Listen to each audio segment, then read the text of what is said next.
What is the most essential way to abandon the five hindrances? Important way to abandon the five hindrances. Right. There is no one way. Each hindrance has to be abandoned separately. Now, to abandon the first hindrance, which is the desire for sensual pleasures, you have to practice what is called the Asubha Bhavana or the Asubha Nimitta. That Nimitta means a mental image, and Asubha Nimitta is a repulsive mental image, which is not a pleasant. That is why you have to practice the meditation on the 32 parts of the body. That is the Asubha Bhavana. That is to overcome the desire for sensual pleasure. Now, out of these desires for sensual pleasure, the most difficult one to overcome is the sexual desire. Because the sexual desire starts with a sexual hormone that gets into the blood, and it is that is responsible for this. But the hormone is produced only according to the way you interpret what you saw.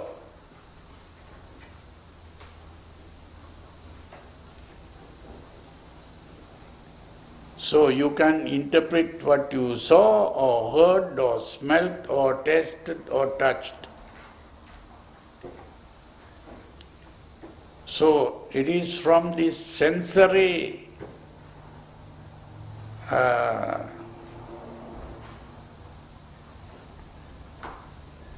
experiences that the interpretation begins. And then the interpretation leads to the hormone being activated.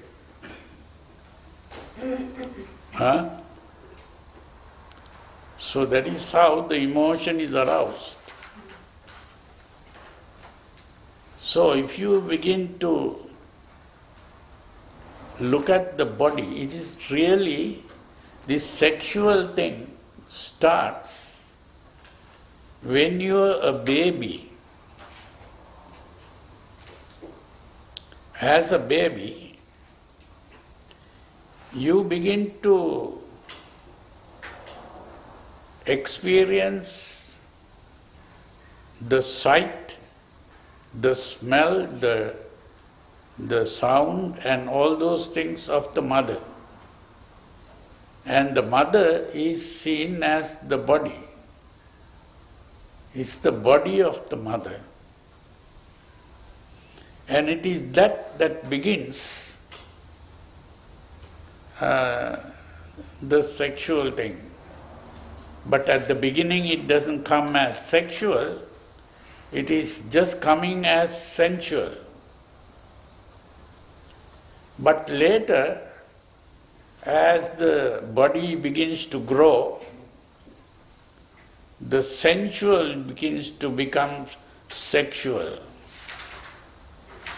That is how it happens. So, but it is mainly the attraction to the body.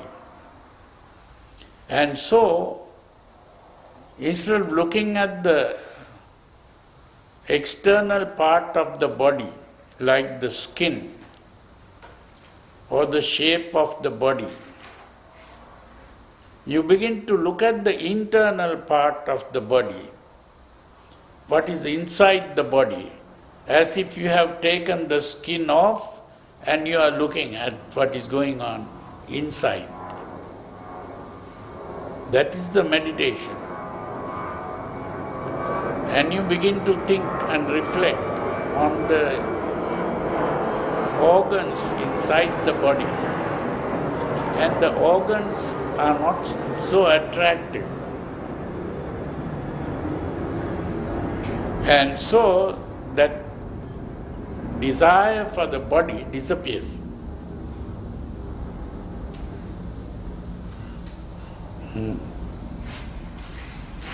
That is how you get rid of that sexual desire.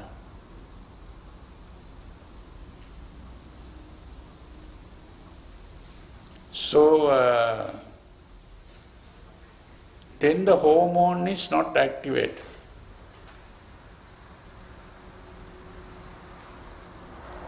So in the same way, when you are troubled with anger or hatred, then you practice the metta meditation.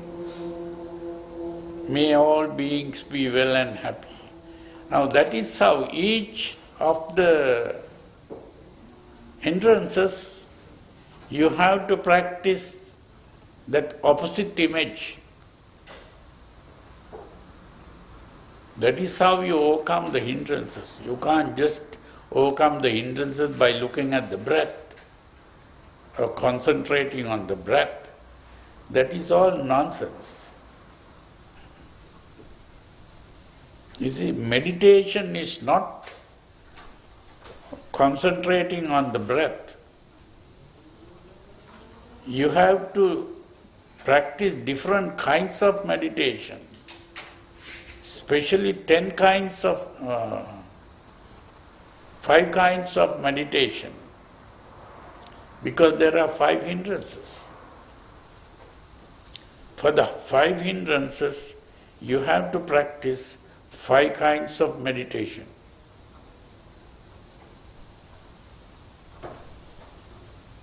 That is why in that book where I gave you look at that. If you read that book, you get everything in that book. Can meditation help heal your body, make it healthier? What do you mean by healing the body? To overcome diseases? Is that what you're talking about? Yes, any problem with your body. Any problem cannot be cured that way. Because body, when it is sick, it is not the same sickness. There are different sicknesses. Like the different hindrances, there are the different sicknesses. And each sickness has to be cured through the proper treatment for that specific sickness.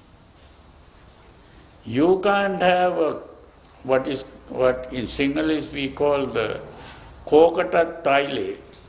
You can't have just one treatment for everything.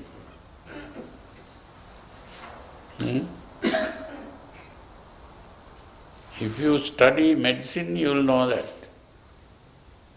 You can't have one treatment for everything.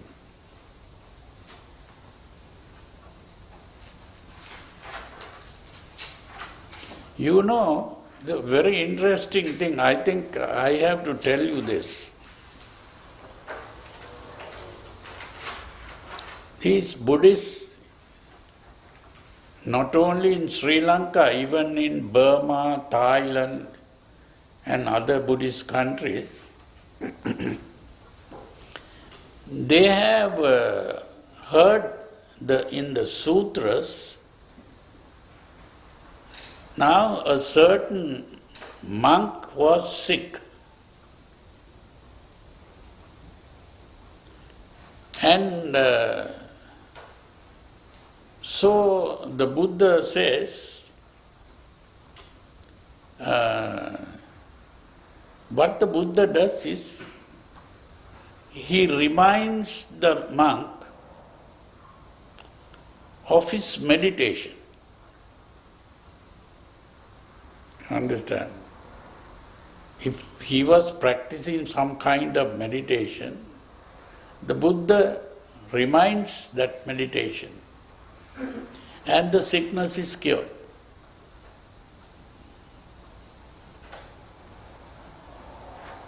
Now this is very important to understand that. Now there is this well-known sutra called the Bojang Sutra. And this Bojang Sutra is not a recitation. It is a direct conversation where an arahant, you know who an arahant is? An arahant is a person who has practiced and finished the practice and attained the awakening. And an arahant, to attain that awakening, must practice the Bojangas. There are 7 Bojangas. Bojanga is today translated as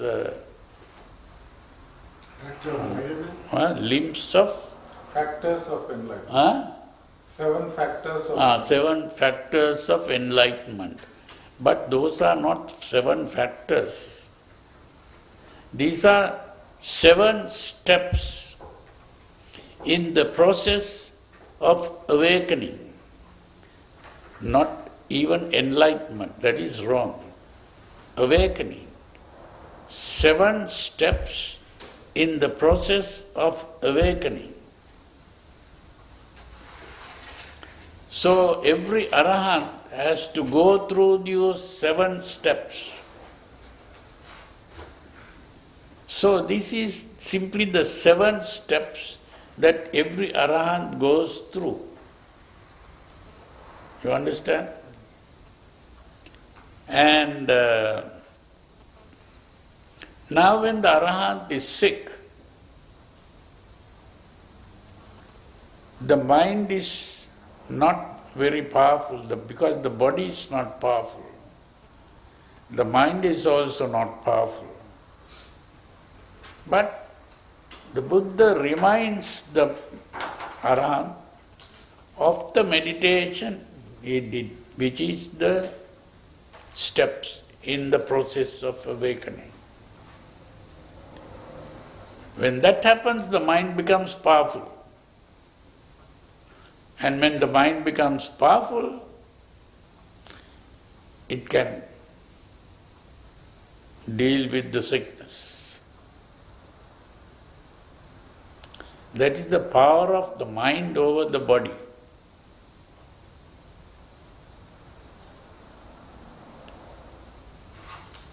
Did you understand that? But today,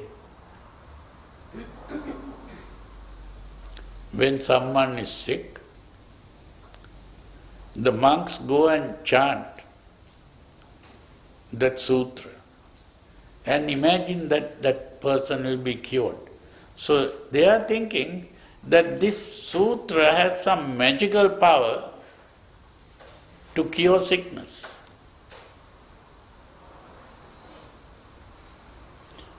But no one really gets cured. They just chant it, that's all. But there is a possibility that a certain amount of help can be got from that. That is through what is called hypnosis. Hypnosis means that if you hold in your mind, my sickness is getting cured. You have to keep on thinking, my sickness is getting cured, my sickness is getting cured, my sickness is getting cured. Keep on repeating that. That can cure the sickness. That is, the thought can affect the body. And you have also to imagine in your mind, you are getting cured. You are getting cured. That imagination is very important here, the mental image. And that is the power that people use in hypnosis. Hypnosis is a state of passivity. The mind becomes passive, like the mind of a baby. The baby is passive. Whatever the mother says, or the baby will just accept it. So in that way, you are put into a mind of the baby, where your mind becomes passive. And when the mind has been put into that passive state, now you can put your idea into it. You are getting cured. You are getting cured. And you keep repeating that, you can get cured. That is how hypnosis works. Now, when these Buddhists go and listen to the chanting, the monks keep on chanting this spirit. As you listen, you are listening with a belief that this is going to help you. And as you listen to this, you get into a passive state. The mind enters a passive state. And when the mind enters the passive state, and you hold on to the belief that this is going to cure you, can get cured. That is hypnosis.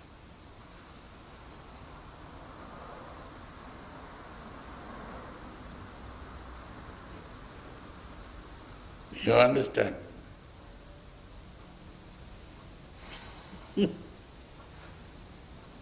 Yeah?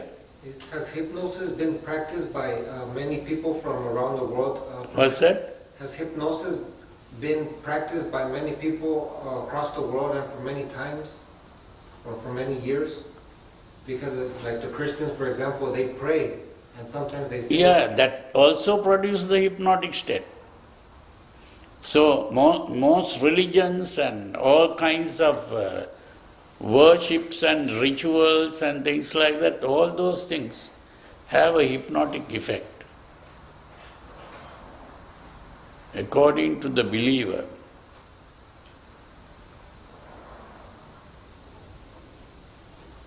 That can have an effect.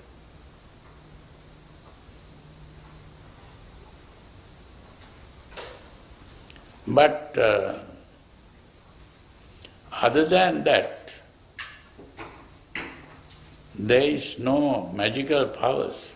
But if you believe in the magical powers, it can. You see,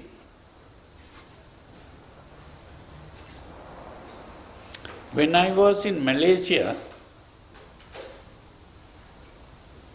there was a girl who was brought by the parents. Now in Malaysia, whenever these girls they believe that a devil has entered the girl or something like that. With that belief, they bring the girl to the temple. And what the monks do is they just chant the spirit.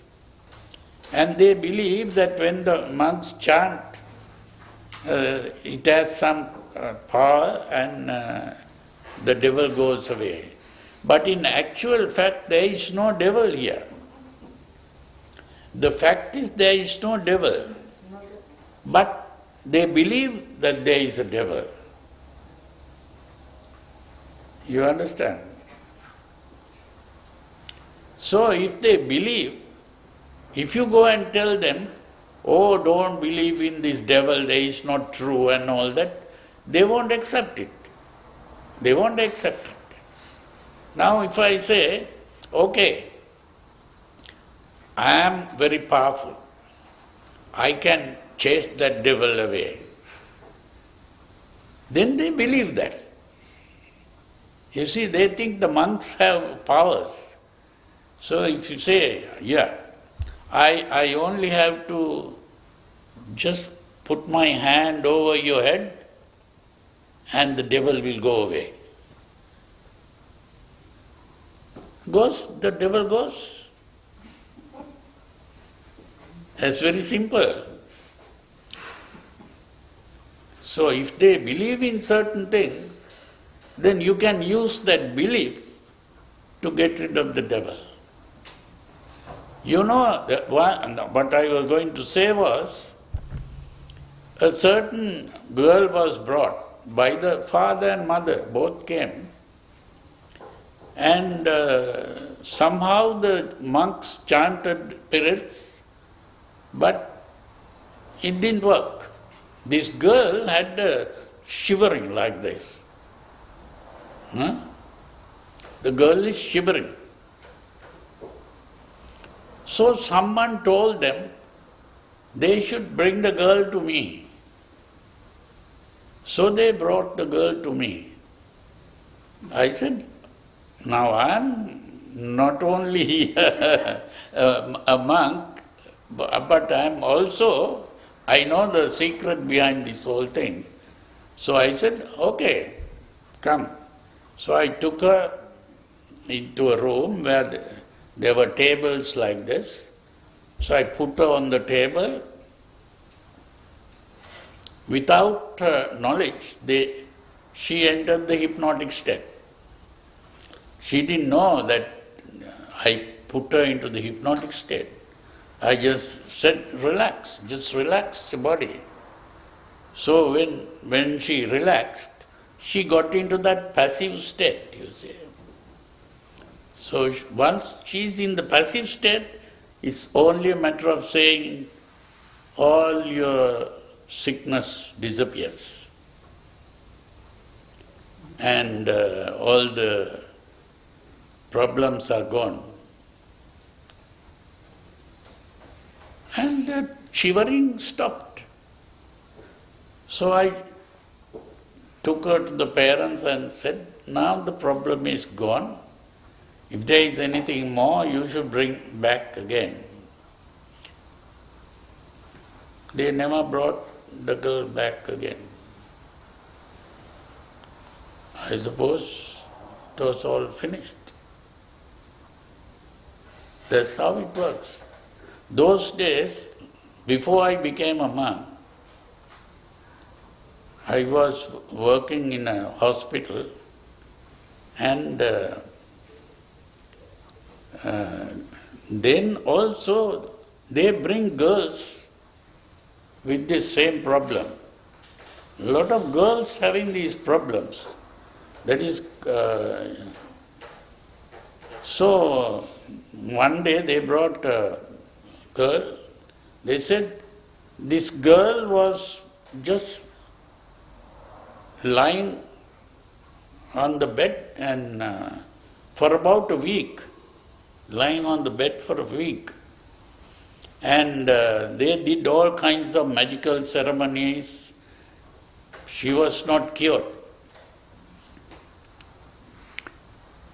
So I said, okay, now the parents have to go away. Only the girl. I'm dealing with the girl. There can be a nurse or someone like that. And so the girl was there. I have a small trick. There is a certain thing I just hold on to the nose. She can't be sleeping when I hold that to the nose. And she wakes up.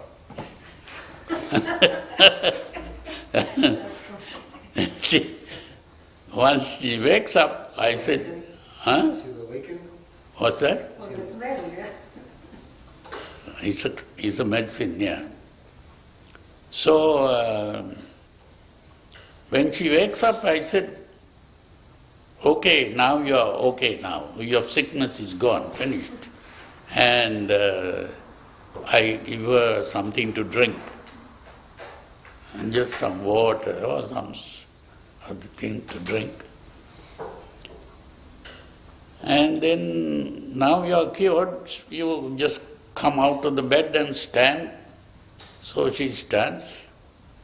And then I said, now sit here. She sits. And I talk to her. And those parents are surprised how I managed to wake her up, because she was sleeping for 1 week or maybe 2 weeks. And they couldn't do anything, and all the magic they have performed didn't work.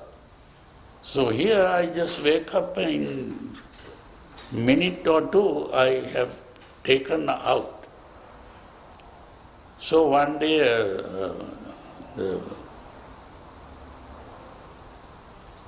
the mother had come. And she wants to know what really has happened to the girl, what was the sickness. I said, you can't understand these things.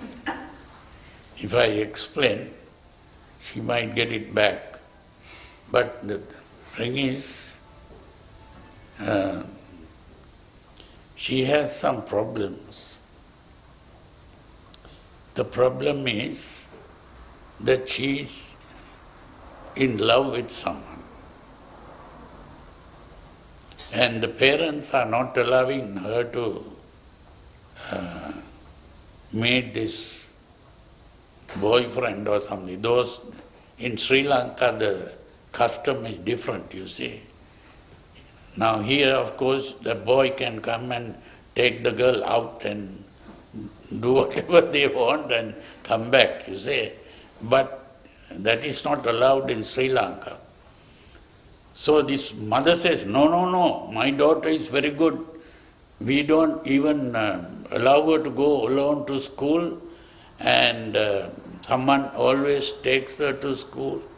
I said, that is the problem. That is what is happening to her. And so that is how you get this problem. So I couldn't explain these things, and they can't understand these things. So somehow they were happy that the problem was finished. So I said, if there is any other thing happening, you just bring her again. But after that they didn't come. Most probably it disappeared. Huh? I have dealt with many things like that. So everything, the thing is, you have to understand that it is the activity of the mind, how the mind is affecting the body. That's the main thing. In addition to the id, in addition to the id, the ego and the superego, in Buddhism there is a fourth sense, right? What can you explain that, please? The Freud had id, ego, and superego, and in. But the important thing is to understand what is meant by ego, what is meant by superego. What is it? Yeah.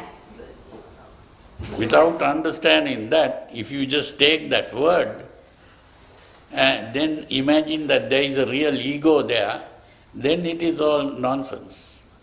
So that's why I'm here. So would you mind? That's why I'm here, to learn from you.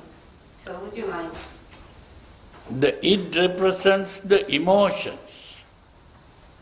That's the important thing to understand. Id is the emotions. And ego refers to the thinking. The thinking part, which the Buddha called chitta and mano. Emotions, the Buddha called chitta, and the thinking part he called mano.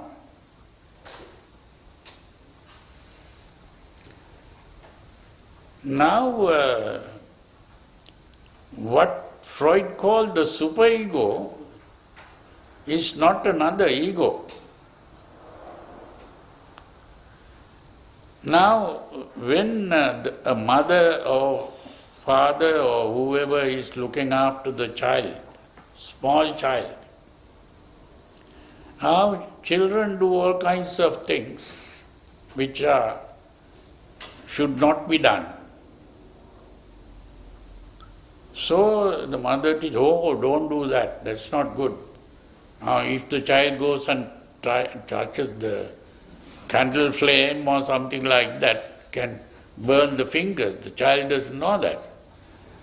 So the mother says, don't do that. So this idea of do's and don'ts get into the mind of the child, you see. And whenever after some time as the child grows up, those ideas of right and wrong, good and bad gets into the mind and it stays in the mind. And that is what you call the conscience. Conscience is that, and this is why when you do something that you have learnt as wrong, you begin to feel guilty about it. I have done something wrong. And so this is why that is the conscience which is also acting unconsciously. You see? It is not happening consciously. You are not even thinking of it consciously. But you begin to feel guilty. Oh, I have done something wrong. You see, like that. That is what is called the superego. That conscience. Because most people are controlled by the conscience. You understand? If you are brought up in childhood, if the parents bring you up in, say, it is not good to steal, you should not steal. So one day you find yourself taking something that doesn't belong to you, then you begin to feel guilty, oh, I have done something wrong. You see, inside, the conscience is always pricking you. You have done something wrong. That is what is called the superego, which the Christians said, that is the promptings of God. So, but the Freud didn't accept that. Freud said it has nothing to do with God here. It is simply your upbringing that produces the conscience. So is that like sila? Huh? Is that sila? No. That is not sila. But it makes you practice sila. Because the sila, you feel guilty, oh, I have told a lie, and you begin to feel guilty about it. And so, because of that, so you don't tell lies, because you feel guilty when you tell a lie. So like that, so if you are brought up as a child like that, but there are some parents, a child will steal something from somewhere, money or whatever, and come and bring to the mother, and oh, you have stolen something, very good, this is good. So if you if the mother treats you like that, when you grow up, you start becoming a rogue. You might become a bank robber or something like that, you see, because you don't feel guilty. That feeling of guilt is not there. So, that is what is called Hiri-ottappa. The Buddha called Hiri-ottappa. And that is what in Sinhalese they say, Lajja Baya. That is what is called Lajja Baya. And that means shame and fear. Lajja Baya means shame and fear. So this thing called shame and fear is the conscience. That is what the Buddha called here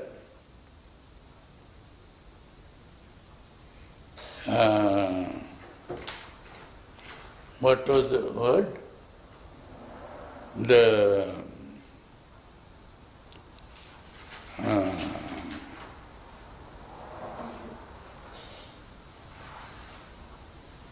Kamupadana, Dittyupadana, Silabbata Upadana.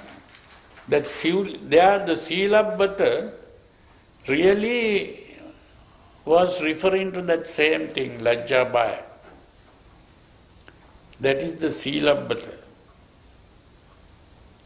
You personalize that.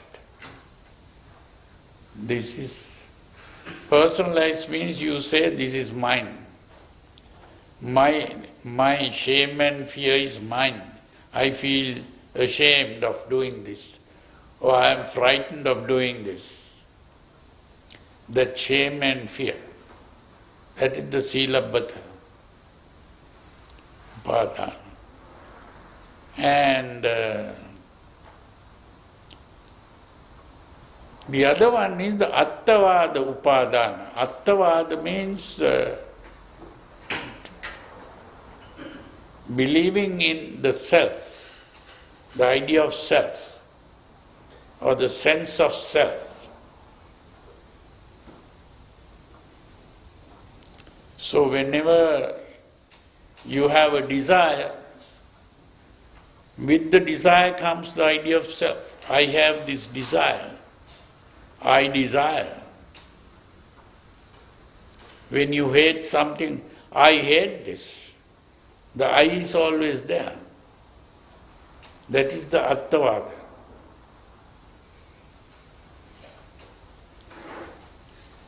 So it is that emotion that is ultimately producing that feeling of self.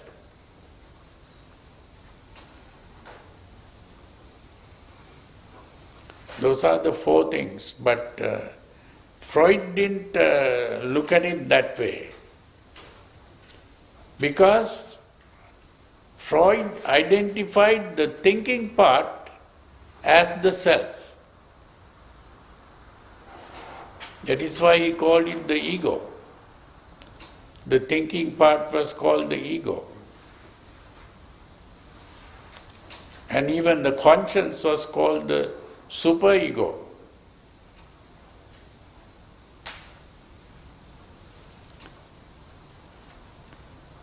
So he couldn't get rid of the idea of self. And then the later Freudians, the followers of Freud, they continued to hold on to the idea of the self.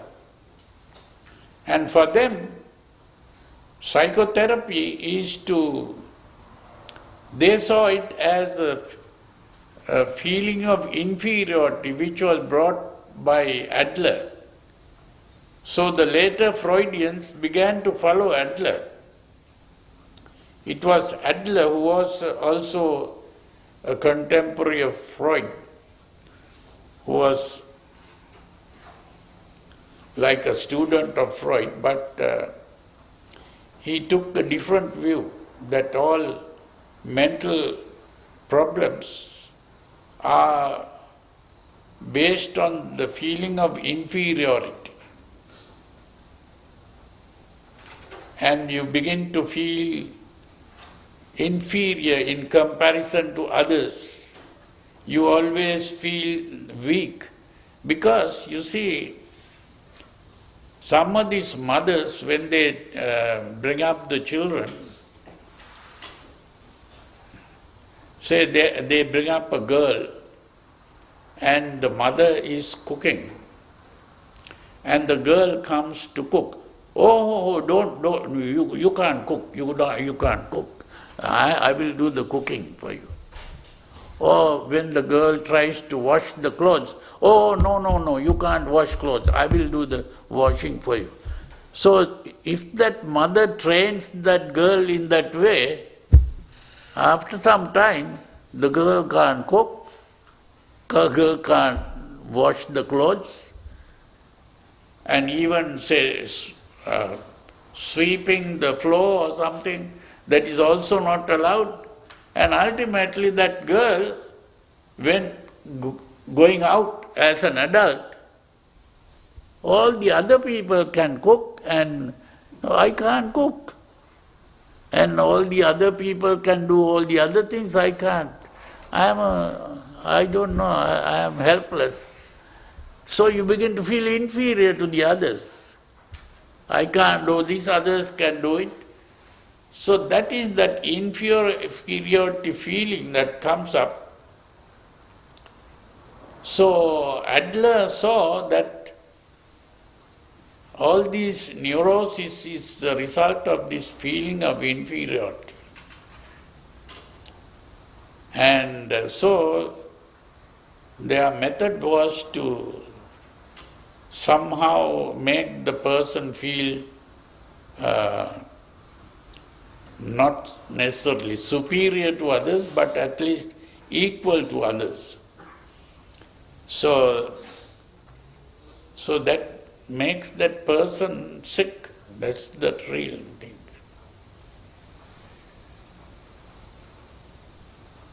So you have to be careful not to get into that.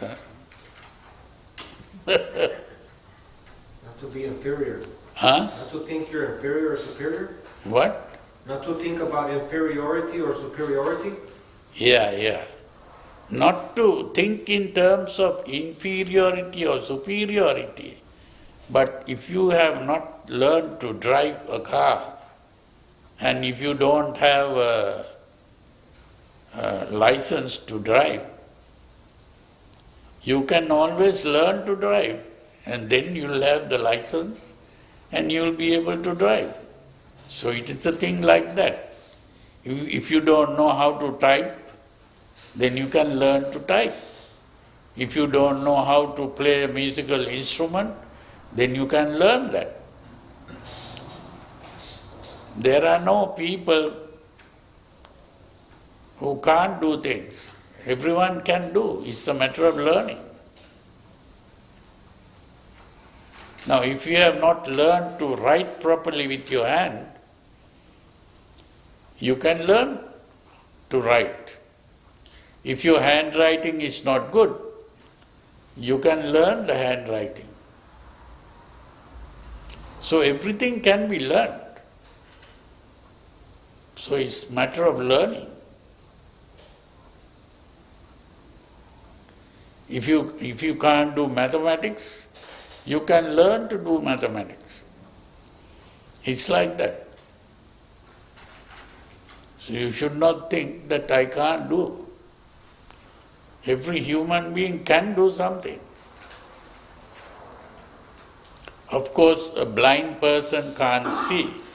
You can't make that person see unless someone performs an operation or something. But some people cannot be made to see even with an operation. So, but still there are things that you can do. This is why blind people are taught how to walk on the street with a cane or something like that.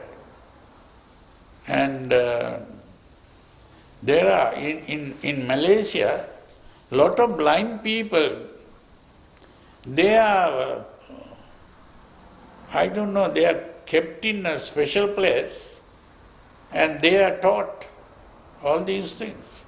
And they come to our temple there. A lot of blind people come.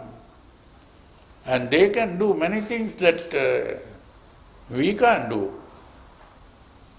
Because they have been taught to do various things. So this is very important to understand. That is why there was that man, you may have seen on YouTube, the man without legs and without arms, standing on the table and talking. Have you seen that man? Yeah. So that's very important to understand. It's all in your mind.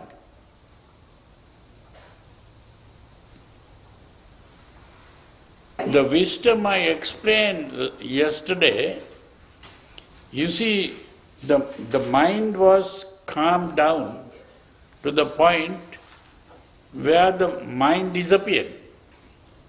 Because the mind is not an entity, but an activity. And the activity stops. Like the candle flame. The flame is an activity. And when you blow it off means you can't ask the question, where did the flame go? Because the flame was not an entity. It was an activity, and the activity stopped. You understand? Now there is a story, very interesting story that I heard. Is coming from Dale Carnegie, who wrote How to Win Friends and Influence People. Huh? How to influence people and What? how to stop worrying and start living? Yeah, the same man. The important thing is,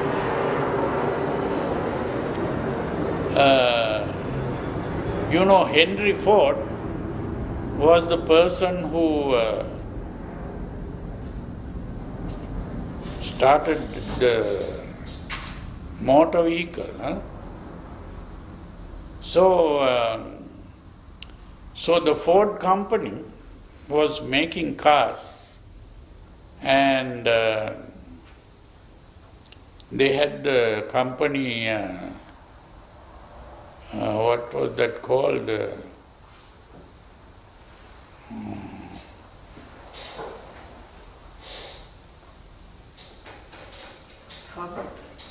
Ford, Chevy? Line. It was assembly line. That's the word I was trying to find. Assembly line. You know what the assembly line is? So there are people in line, and one person is doing only one thing. Say, putting a nail, and he passes on to the next person, and that person will do another thing. You see?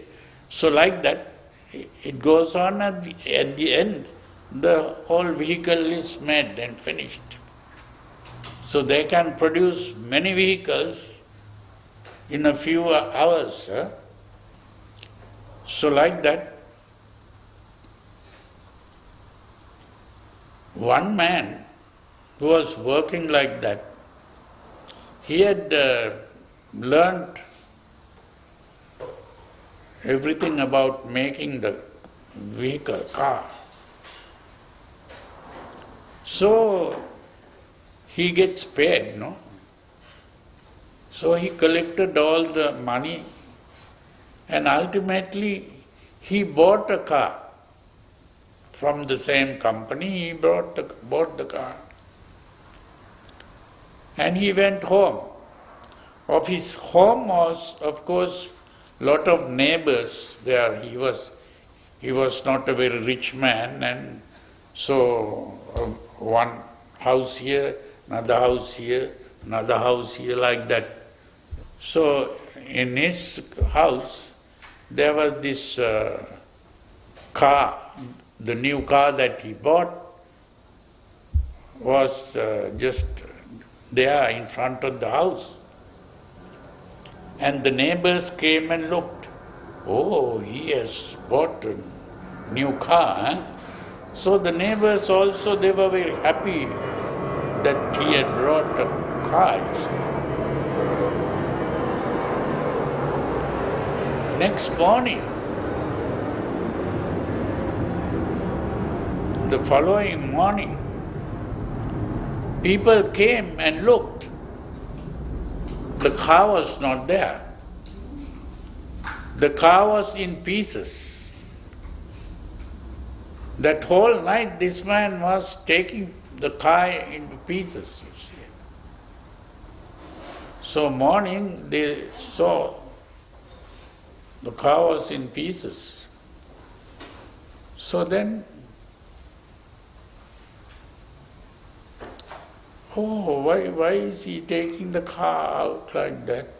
So, but anyway, they went and they were also doing jobs. They had to go and do jobs. The following day, the car was back again. He had put all the pieces together and he had made the car. Next day, again the car was in pieces. So these people were thinking, what is this man trying to do? So like that, about a week went, and the car comes back, again in pieces, again the car is there, then again in pieces. They were wondering what this man was doing. And then what he did was, he understood how the car is working, and not only that, he started a new company. That was Chrysler. Have you heard of Chrysler? Never. See? So in a similar way, the Buddha, he stopped the mind, started it all over again. Again he stopped the mind, started it again. And by doing that, he began to see how the mind is ultimately creating the whole world. So after he became awakened, there are two verses which today all the monks know about this and they recite this. It's good for you also to learn this. Aneka jati sansarang sanda vissang anibbisang gahakarakang gave santo dukkha jati punappunam. That's the first verse. The second verse is gahakaraka dittosi punagehang nakahasi sabbete pasukha bagga gahakutang visankitang visankara gatan chittam tanhayang kayamajjagati. That first verse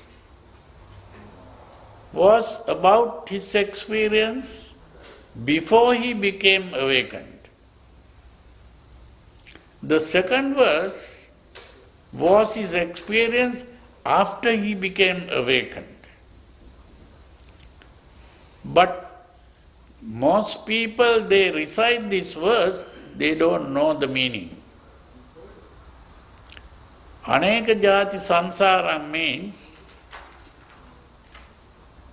infinite number of lives I have been traveling in this samsara, searching for the Creator, but I never met Him. It is very painful to be born again and again.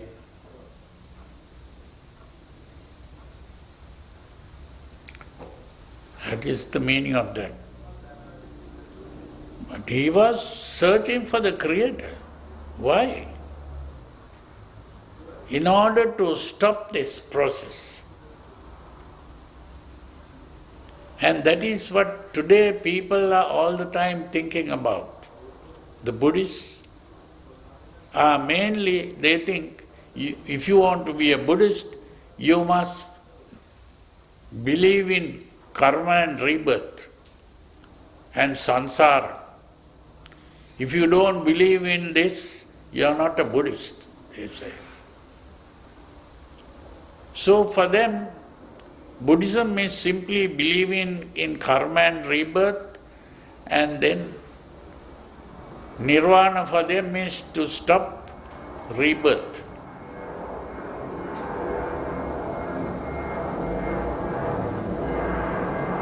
Did you understand that? But that is not Buddhism. Buddhism is, in the next verse, that this first verse was really talking about what the Indians believed before he became a Buddha. The Indians were thinking in terms of karma, rebirth and samsara. And he was also doing that. Now, in the modern Western religions, they are talking about this God who created the world. They are not trying to oppose what he was doing. But the people in India, they thought if there was a creator who created the world, that creator has created suffering. And so, now today the Christians, they say, they thank God for creating them. But the Indians, they were not thanking God for creating them.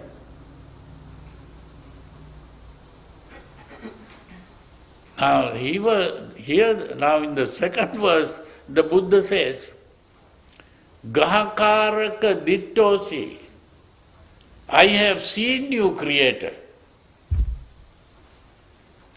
You will not create anymore.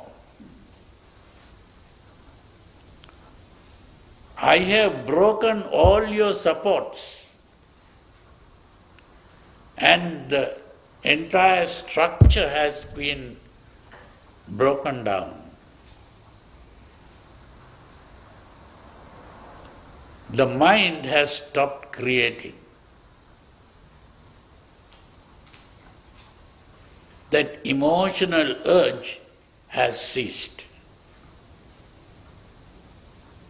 There the Buddha points out that the Creator was his own mind.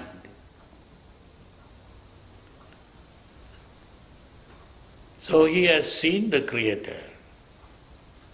The Creator is not some person outside who created the world. Your own mind is creating the world. Not only the world, that mental process is creating even yourself.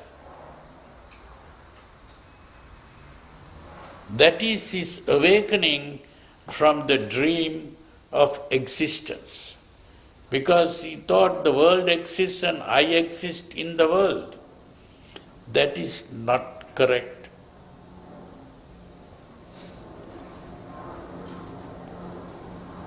What there is simply that the world is created by this mental process. And that story, the explanation of how that mental process creates the world and how it creates the self, is what is called Paticca Samuppada. So the Paticca Samuppada is an explanation of how your mind is creating the world.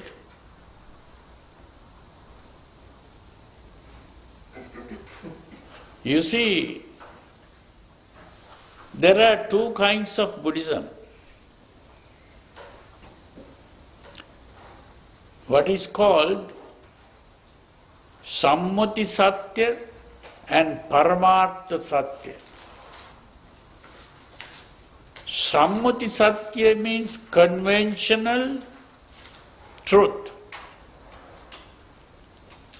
Paramartha Satya means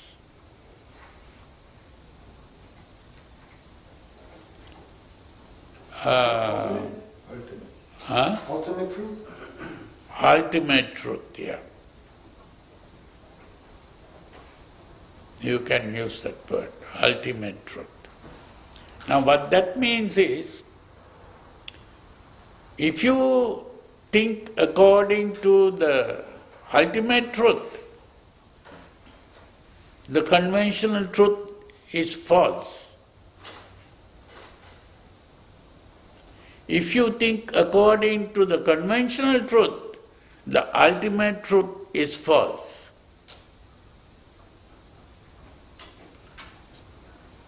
That is very important to understand. That is why I said, awakening from the dream of existence.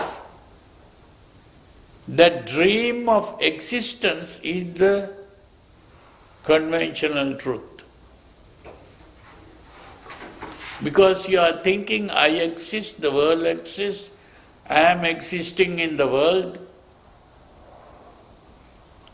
Always thinking in terms of existence.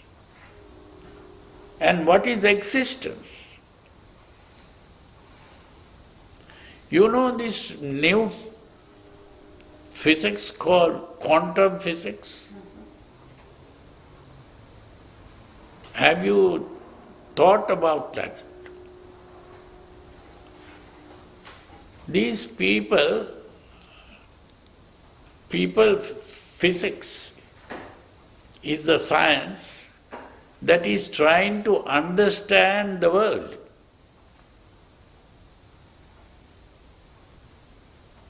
What the world is made of and how the world is behaving.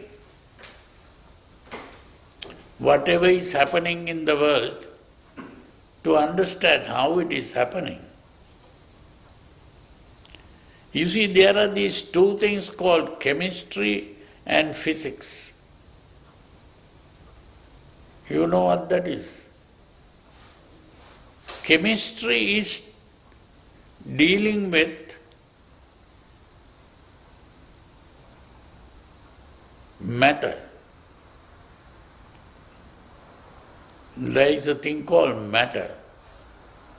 Matter means what exists. That which exists is matter. So to speak about matter is to speak about the existence of matter in time and space. It exists in time and space. So we are talking about entities. Entities are the things that exist in time and space. So we are all the time thinking in terms of entities that exist. Right? Physics is dealing with another aspect of this same thing. That aspect is motion, movement, how matter moves. And that motion is due to what is called energy. So physics is mainly dealing with energy. Chemistry is dealing with matter. Physics is dealing with energy. Movement, how matter moves. Now, if this moves from here to here, that is motion. And to study how that moved from here to here. How did it move? Because there was a force acting on that. This was here, there was a force acting on that, and so it moved. This is what Newton was talking about.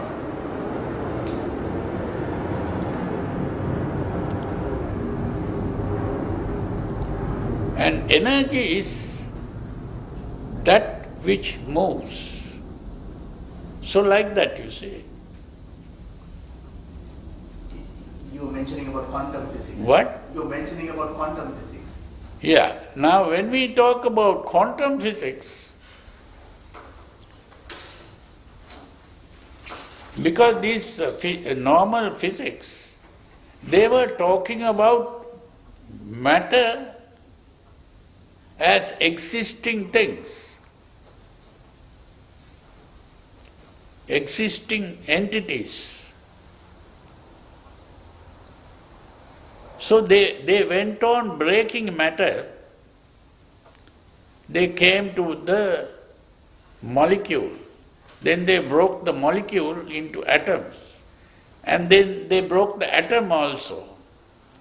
And the atom became particles. Electrons, protons, neutrons, these are the particles that form the atom. Then they began to realize that these particles begin to behave as if it is not a particle. And they couldn't distinguish between energy and matter. Because the particles began to move like waves. Is it a wave or is it a particle? Now they can't find out what is this. If it is a wave, it is energy. If it is a particle, it is matter. So energy goes in the form of waves. So when light comes from the sun here, one man started saying, light is also coming in the form of particles, not as waves. So what do you call the particle which is like a wave? That is what they call a quantum. A quantum means a quantity. So when you speak in terms of quantities, a quantity of energy, a quantity of energy is going. So instead of saying a particle is going, they had to say a quantity of energy is going. That is the quantum, you see. So like that, they began to get confused, and now they are trying to say, they are talking about the subjective experience and the objective experience. Now they are trying to distinguish between the subjective and the objective. So all these become complicated. This is why the quantum physics have become something very difficult to understand. So they call the Newtonian physics classical physics. And the quantum physics is the new physics. Huh? Have you read anything about quantum physics? They have tried to prove rebirth through quantum physics. What's that? Some have tried to prove rebirth through quantum physics. Deeper? Rebirth. Rebirth. Through quantum physics. Oh, who did that? I don't know specifically, but I have read articles. You know this man who wrote that book I met in Australia. This time when I went to Australia, he was there. He told me, he brought his book also, small booklet. He brought the booklet and gave me the booklet. And he was trying to prove rebirth. I said, I have given up talking about rebirth, because that is a conventional truth and not the ultimate truth. He didn't understand that. He was mainly trying to prove rebirth. And there was no real proof there, although he thought he was claiming to be a great physicist. But I don't think he was such a great physicist. Was he Sri Lankan?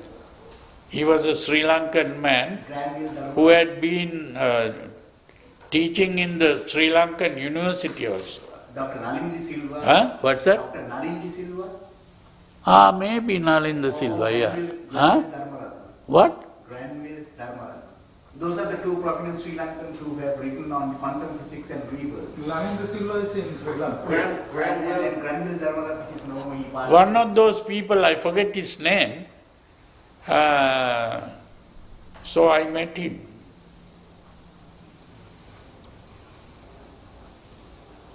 But that is a useless thing, because rebirth is also not a truth.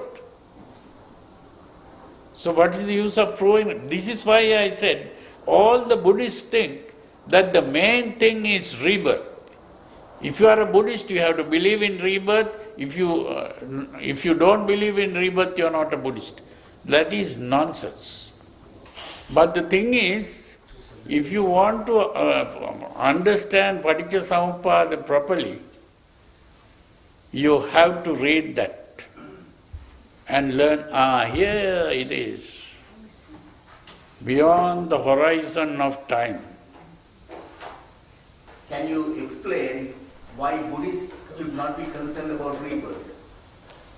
Why Buddhists? Should not be concerned about rebirth. Rebirth, karma, and samsara, I would say.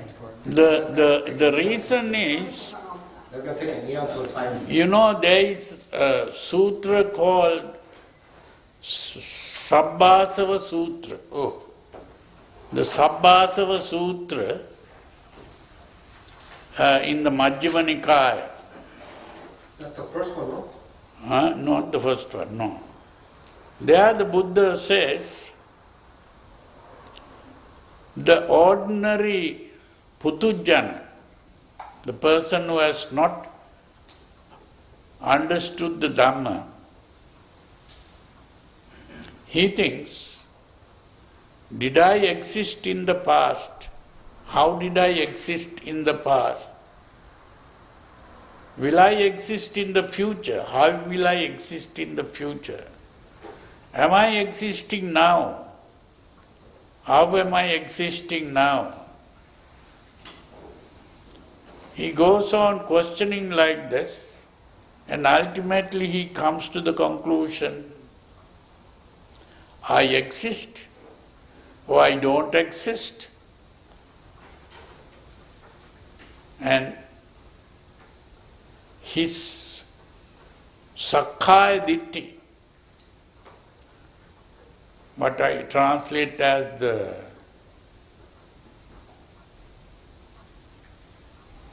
personality perspective. That means I am a person, I have a personality, I am a self.